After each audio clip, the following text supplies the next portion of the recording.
Hello, everybody. Hello, hello, hello. How are you? Come on in.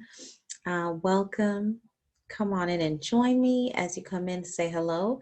As always, please let us know where you are tuning in from. Hello, everyone. Hello. I am Chrisnatha. I'm a certified life coach, author, and speaker. And I assist women go from confusion to clarity. I help them to build their confidence so that they can pursue purpose. And I absolutely love the work that I get to do on a daily basis. And so today is no different. I'm going to be sharing with you today, as you've already seen in the title, I'm going to be sharing with you about cultivating an attitude of gratitude. Cultivating an attitude of gratitude. For some of you, you may remember we've talked about gratitude in the past, and it's so important that I thought we need to do it again.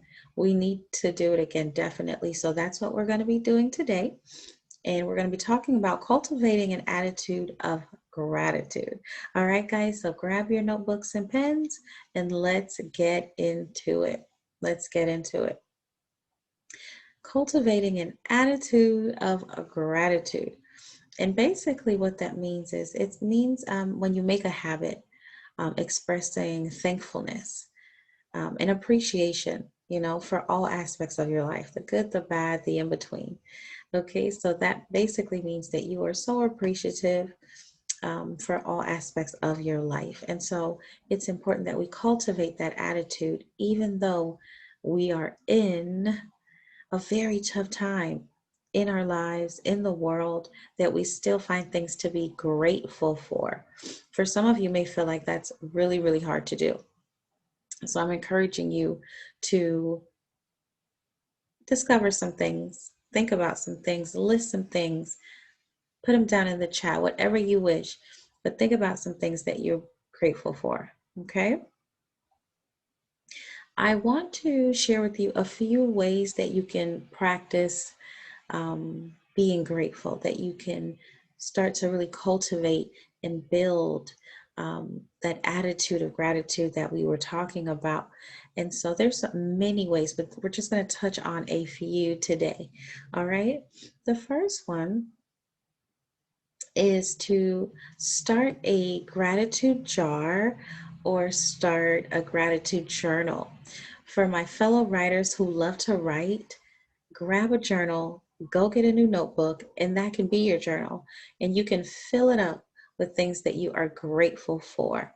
It's always a great thing when you get to express yourself in a journal and really write your feelings and emotions down on paper. But for those of you that are a little bit more creative and you just want to do something, create something, I have an example of a gratitude jar. This is just a jar, and I'm sure you have one at home. Here we go, it's a mason jar. All right, so this is my mason jar. And so I'm going to take the top off of my mason jar, and there's paper in there. Now, what is the paper for? It is scraps of paper that I keep, and I can write something on here that I'm grateful for. Okay, so for example, I can write down, I'm grateful for my family, right? I can write that down. I can fold it up if I want, or I don't have to. But the goal is to put it right back in the jar, okay? So I'm gonna write what I'm grateful for right here on my scrap sheet of paper. I'm gonna put it right back in my jar. And so on days where I don't feel so blessed, I don't feel as grateful, or I'm having a tough day, I can grab my gratitude jar. I can pull out one of these scrap sheets of paper, whichever one, and read what's on it. And I can read the fact that I'm grateful for my family. And that helps to put things in perspective. That helps to put things in perspective. It doesn't ignore the fact or negate the fact that you did have a rough day, you had a tough day, but it just helps you to refocus, to now shift your mind on the things that you do have, the things that you can control, the things that are super significant to you. All right, so you can either use a gratitude journal or a gratitude jar. I actually use both. I love the jar, it's really fun.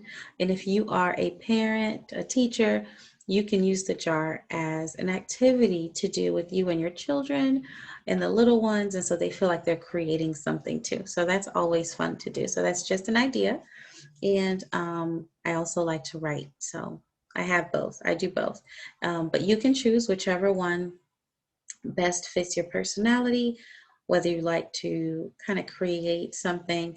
You can use any empty jar at home, or you can write in your journal. Okay, so that's the first thing, is to start a gratitude jar or a journal. Okay, and express gratitude in your journal. You can do it every night, every day, every other day, on the weekends, in the mornings, whatever you prefer. Another thing is to acknowledge yourself for what you've done and accomplished today, yesterday, last week, last month. Um, Listen, you have to celebrate you. So acknowledge something that you have accomplished. Let us know down in the chat, because we want to celebrate you. This is what this is all about. It's about celebrating you. It's about you making sure that you celebrate yourself just as much as you celebrate other people, okay? And so acknowledge what you've accomplished, no matter what it is, and let celebrate you, okay? Let us know how to celebrate you. What are you celebrating? And of course, the other one is to start a journal or a gratitude jar. Another way you can cultivate an attitude of gratitude is in your prayer. In your prayer, if you are someone who prays, you want to make sure that your prayers are about what you are feeling, are about what you're going through, absolutely, but they're also filled of thanksgiving, filled of gratitude, filled of you just thanking God for all he's done, the fact that he's never left your side. It's important to make sure that you enter his gates with thanksgiving. Okay, and enter his courts with praise, right? And so you want to make sure that you are also praying with gratitude. Everybody appreciates gratitude, right?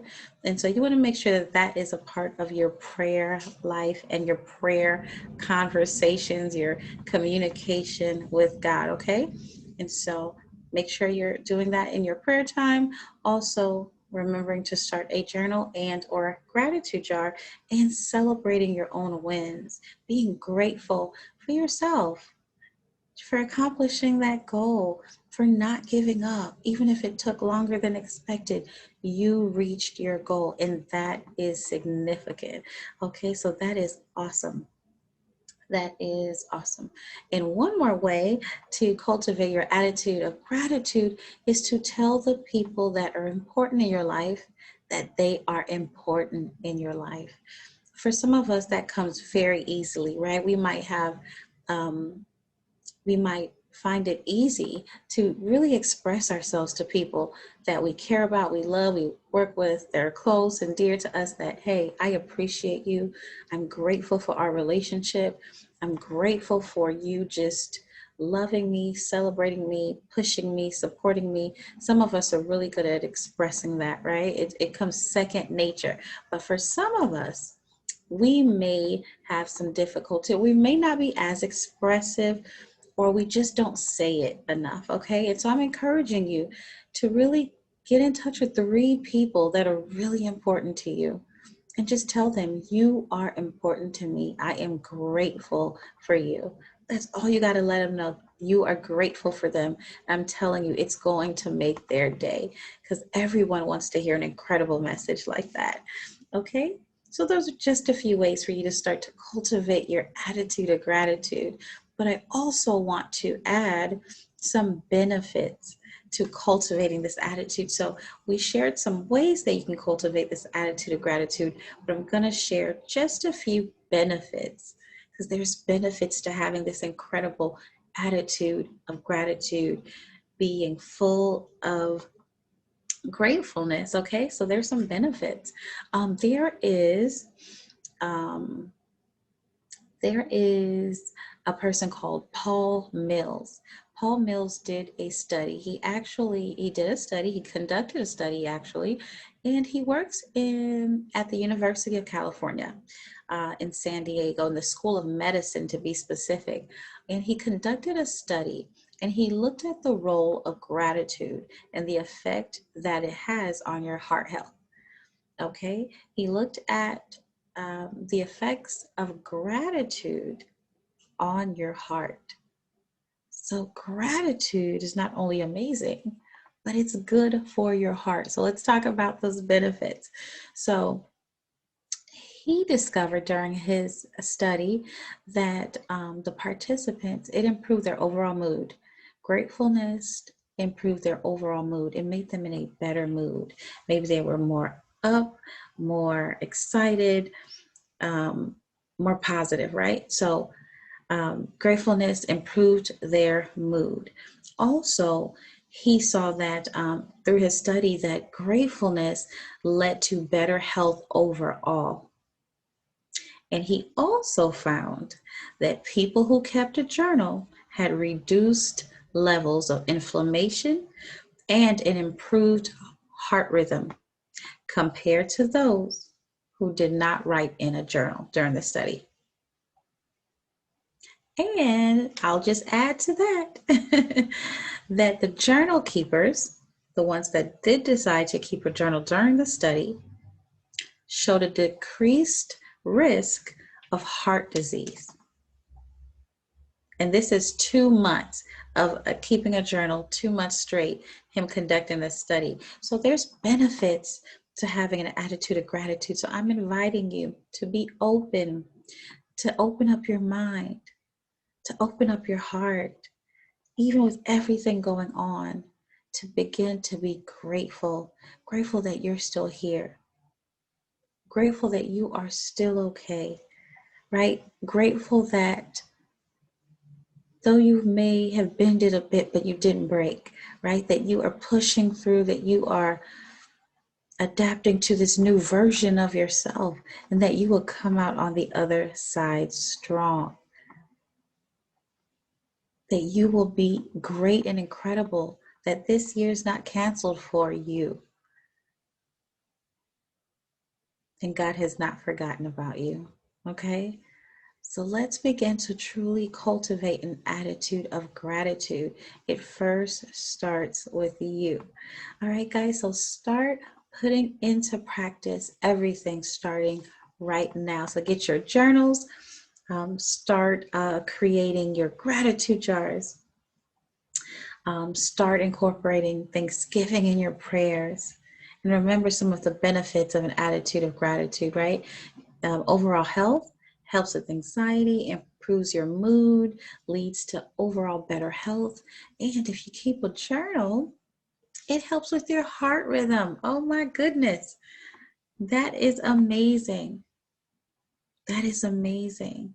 So gratefulness is good for your mind, good for your soul, and it's good for your heart. Gratefulness is good for your mind, good for your soul, and good for your heart. So that's what we have for you today. So make sure that you're practicing and cultivating an attitude of gratitude. Guys, thank you for spending time with me today. I had such an incredible time. Share the message, encourage someone else to just remain full of hope, faith, and gratitude. I'm Chrisnatha DeRosier, signing off until next time. I am a masterpiece, and so are you.